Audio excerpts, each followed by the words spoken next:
وَلِلَّهِ عَلَى النَّاسِ حِجُّ الْبَيْتِ مَنِ اسْتَطَاعَ إِلَيْهِ سَبِيلًا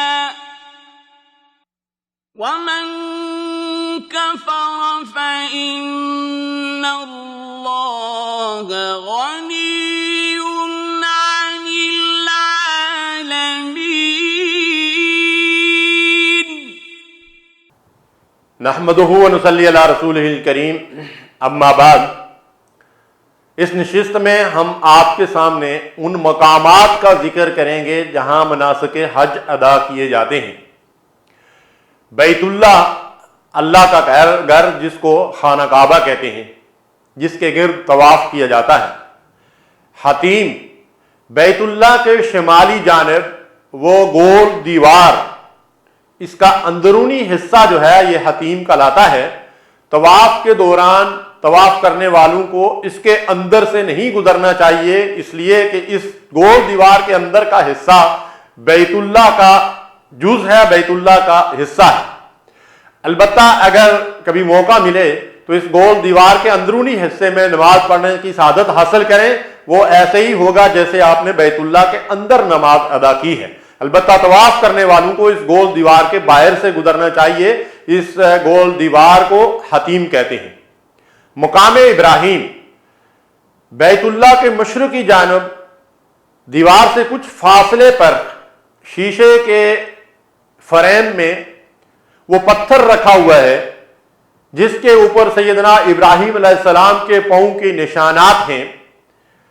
اس جگہ کو مقام ابراہیم کہا جاتا ہے، اور طواف کرنے والے اس مقام ابراہیم کے قرب و جوار میں 2 رکعت نماز ادا کرتے ہیں۔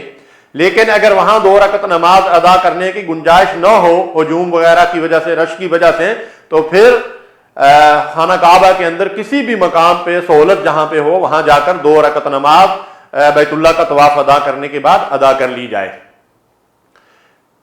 صفا اور مروہ، یہ 2 پہاڑیاں ہیں، اور آج بھی ان پہاڑیوں کے کچھ نشانات جو ہیں باقی ہیں۔ طواف کے بعد حاجی یا عمرہ کرنے والے فارغ ہو کر سیدھے صفا پر جاتے ہیں، اور صفا پہاڑی سے اپنا چکر شروع کرتے ہیں۔ مروہ پر پہنچ کر ایک چکر ہوتا ہے، اور اس طرح حاجی صفا اور مروہ کے درمیان 7 چکر پورے کرتے ہیں۔ صفا سے چکر شروع ہوتا ہے، مروہ تک 1 چکر ہو جاتا ہے، اور مروہ سے واپس صفا پر پہنچتے ہیں تو 2 چکر ہو جاتے ہیں۔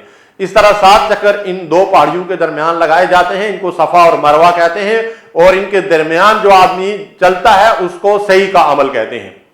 میلین اخضرین، 2 سبز ستون، درمیان میں صفا سے جب ہم اترتے ہیں تو تھوڑے سے ہی فاصلے پہ ایک سبز ستون ہے، اس کی نشاندہی کے لیے سبز لائٹیں لگا دی گئی ہیں۔ ان 2 سبز ستونوں کے درمیان مرد حضرات کو ذرا تیزی سے چلنا چاہیے، خواتین اور بوڑھے معذور لوگ اپنی عام نارمل چال سے ہی چلیں گے۔ ان کو میلین اخضرین یعنی سبز ستون کہا جاتا ہے۔ عرفات، وہ میدان جس میں حاجی یوم عرفہ کو قیام کرتے ہیں، یہ وہ تاریخی میدان ہے جس میں مسجد نمیرہ بھی ہے، اور وہاں نبی کریم صلی اللہ علیہ وسلم نے حج کا خطبہ ارشاد فرمایا تھا۔ مزدلفہ، اس کو مشعر الحرام بھی کہتے ہیں، یہ وہ وادی ہے جہاں رات کو حاجی یوم عرفہ کی شام کو واپس لوٹتے ہیں اور رات مزدلفہ کے اندر گزارتے ہیں۔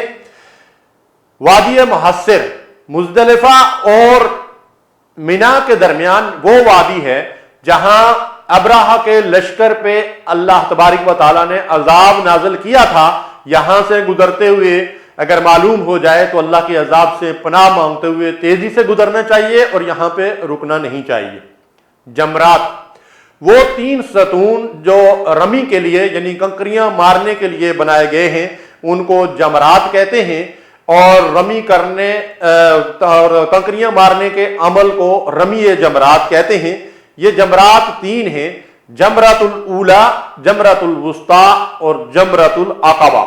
یعنی جمرۃ الاولی پہلا جمرہ یا چھوٹا جمرہ، اور جمرۃ الوسطیٰ درمیانی جمرہ، اور جمرۃ العقبہ یعنی بڑا جمرہ یا بڑا شیطان۔ اللہ تبارک و تعالی ہمیں دین کا صحیح فہم عطا فرمائے اور سنت پر عمل کرنے کی توفیق دے۔